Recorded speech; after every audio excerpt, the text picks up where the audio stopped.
پر روتے ہیں جس کا جسم مردہ ہو چکا، اس پر نہیں روتے جس کا دل مردہ ہو چکا، حالانکہ دل کا مردہ ہو جانا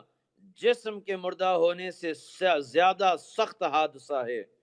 حدیث شریف میں ذکر سے غافل رہنے کو مردہ سے تعبیر کیا گیا، اور واقعی یہی دل کی موت تشویشناک ہے، ورنہ جسم اور روح کی جدائی کا معاملہ تو سب کے ساتھ ہونا ہے، اور یہ موت کوئی پریشانی کا باعث بھی نہیں، بلکہ نیک لوگوں کے لیے تو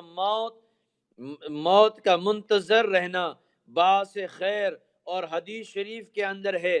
الموت تحفۃ المؤمن، یعنی مومن کے لیے موت تحفہ ہے۔ حضرات کرام، مومن موت کے تحفے کو کیوں نہ ہو، مومن کے لیے موت تحفہ کیوں نہ ہو، کیونکہ وصال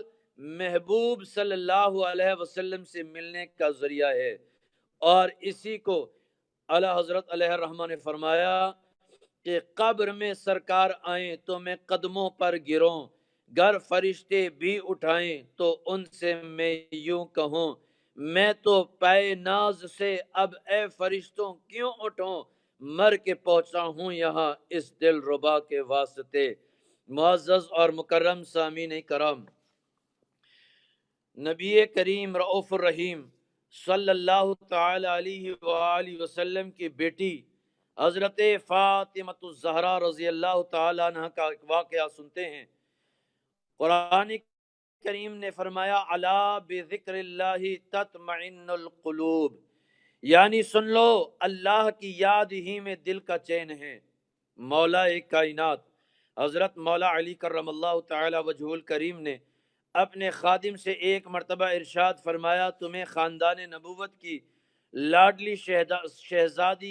شہزادی خاتون جنت حضرت فاطمہ الزہرا کا واقعہ سناؤں؟ عرض کیا ضرور، ارشاد فرمائیے۔ فرمایا چکی پیسنے کی وجہ سے آپ کے ہاتھوں میں گٹے پڑ جاتے، پانی کی مشک بھی خود ہی اٹھا کر لاتی تھیں جس سے سینے پر رسی کے نشان بن جاتے تھے، نیز جھاڑو لگانے کی وجہ سے کپڑے بھی گرد آلود ہو جایا کرتے تھے۔ ایک بار تاجدار مدینہ صلی اللہ علیہ وسلم کی خدمت اقدس میں کچھ غلام حاضر ہوئے، حضرت فاطمہ رضی اللہ تعالی عنہ کو مشورہ دیا کہ موقع اچھا ہے، اگر تم اپنے بابا جان رحمت عالمیان صلی اللہ علیہ وسلم سے ایک خادمہ مانگ لو جو تمہیں کام کاج میں بہت آسانی ہو جائے گی۔ چنانچہ وہ حاضر ہو گئیں، لیکن لوگوں کی بھیڑ بھاڑ کی وجہ سے بغیر بات چیت کیے میرے آقا و مولا صلی اللہ علیہ وسلم کی بارگاہ سے لوٹ آئیں۔ دوسرے دن میرے آقا و مولا صلی اللہ علیہ وسلم خود بنفس نفیس حضرت فاطمہ رضی اللہ تعالی عنہ کے گھر تشریف لے گئے اور سوال پوچھا کہ میری لاڈلی، میری بیٹی، کیا بات ہے؟ آپ مسجد تشریف لائیں لیکن بات نہیں ہو سکا۔ میرے آقا و مولا صلی اللہ علیہ وآلہ وسلم کی اس سوال پر آپ خاموش ہو گئی۔ حضرت علی رضی اللہ تعالیٰ عنہ فرماتے ہیں میں نے عرض فرمایا سرکار آپ کی شہزادی صاحبہ خود ہی چکی پیستی ہیں، پانی مشکیزہ میں بھر کر لاتی ہیں جس کی وجہ سے ہاتھوں اور سینے پر نشان پڑ جاتے ہیں، جھاڑو وغیرہ خود ہی دیتے ہیں جن کی وجہ سے کپڑے گرد آلود ہو جاتے ہیں۔ کل چونکہ حضور آپ کی خدمت بابرکت میں کچھ غلام پیش ہوئے تھے، اس لیے میں نے مشورہ دیا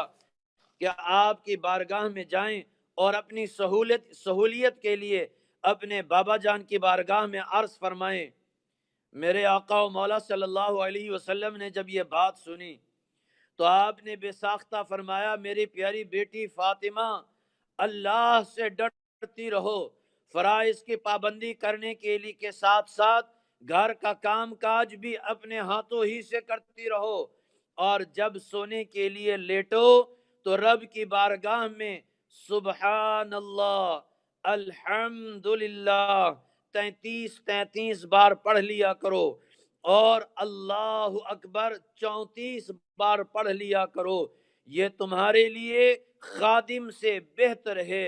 حضرت فاطمہ رضی اللہ تعالی عنہا نے عرض کی، یا اللہ کے رسول صلی اللہ علیہ وآلہ وسلم، میں آپ کی اس فرمان پر بڑا راضی ہوں۔ میرے معزز اور مکرم سامعین کرام، اس واقع مبارک سے گھرانہ نبوت کی سادگی کا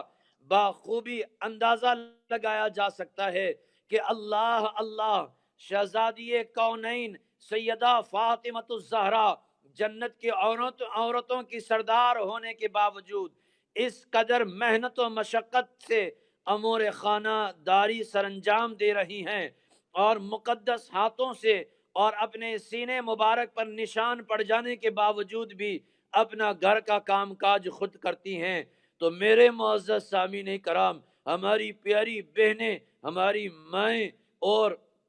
اسلامی خواتین اس معاملے سے، اس واقعے سے عبرت حاصل کریں کہ انہیں بھی بن سون کر گلیوں میں بازاروں میں پھرنے سے بہتر یہ ہے کہ وہ حضرت فاطمۃ الزہرا رضی اللہ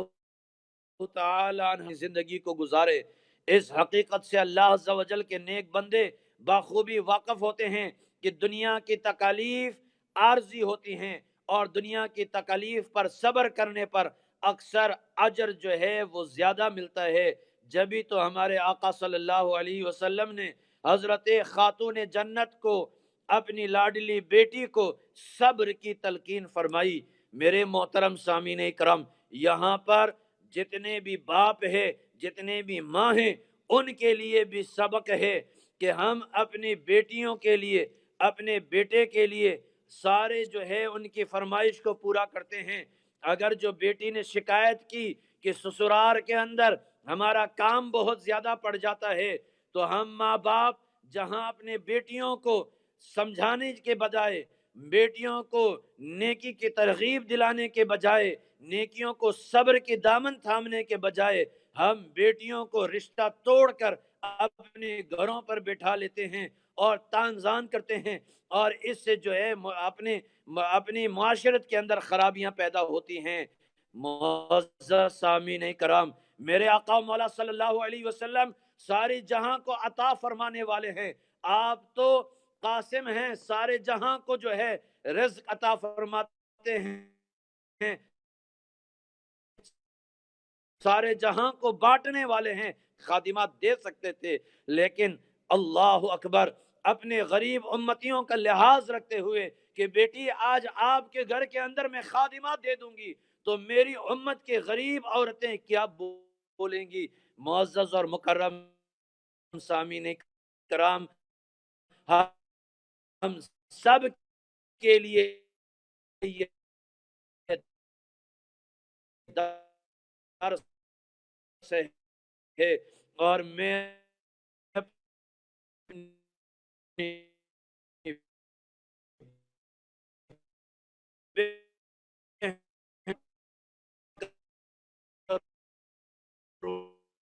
کروں گا کہ اللہ کا ذکر کرے بھی کامیاب ہو جاؤ گی، اور خدا کی قسم کھا کر کہتا ہوں کل حضرت فاطمہ کی بارگاہ میں چہرہ دکھانے کے قابل ہو جاؤ گے، آقا کے بارگاہ میں شرمندگی نہیں ہوگی۔ اللہ تعالی ہم سب کو نیک عمل کرنے کی توفیق عطا فرمائے۔ وما علینا الا البلاغ المبین۔